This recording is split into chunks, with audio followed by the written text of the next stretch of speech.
Hi guys, welcome to my channel నా రోజులు.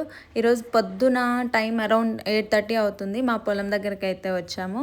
ఇది ఆవుల కోసం గడ్డి. అండ్ ఇక్కడైతే చామంతి పూలు, ఇది హైబ్రిడ్ చామంతి అంటారు. మరి మీ నేటివ్లో మీ సైడ్ ఏమంటారో కమెంట్ సెషన్లో కమెంట్ చేయండి. నెక్స్ట్ అయితే పసుపు రంగు చామంతి, ఇదైతే పేపర్ ఎల్లో అంటారు. ఇది కాడ కొంచెం గట్టిగా ఉంటుంది, కోయడానికి కూడా సులభంగా అనిపిస్తుంది, చాలా ఫాస్ట్గానే కోసేయచ్చు. మార్కెట్లో కూడా కొంచెం రేట్ అయితే కొంచెం ఎక్కువగానే ఉంటుంది. ఇంతకుముందు చూపించా కదా మీకు హైబ్రిడ్ చామంతి, అదైతే కాడ కొంచెం సాఫ్ట్గా ఉంటుంది. మనం కోత కోసినప్పుడు అయితే కొంచెం జాగ్రత్తగా చూసుకొని అయితే కోసుకోవాలా.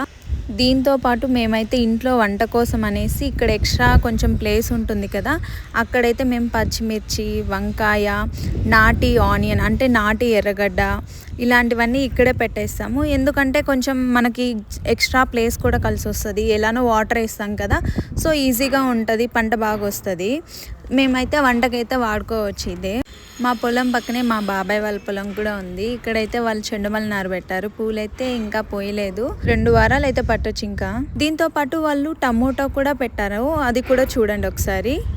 ఇదైతే ఏంటా అనుకుంటున్నారా, అలా టమోటా చెట్టుకైతే కట్లు నాటేసి కొంచెం పురి అనేసి అట్లా కడతారు. సో చెట్లు అయితే కాయలు కోతకు వచ్చినప్పుడైతే ఈజీగా ఉంటుంది మనం కోత కోసుకోవడానికి. టమోటాలు అండ్ నేలపైన పడకుండా క్లీన్గా కూడా ఉంటాయి. ఇదైతే మొత్తం ఓవర్ వ్యూ చూడండి ఒకసారి.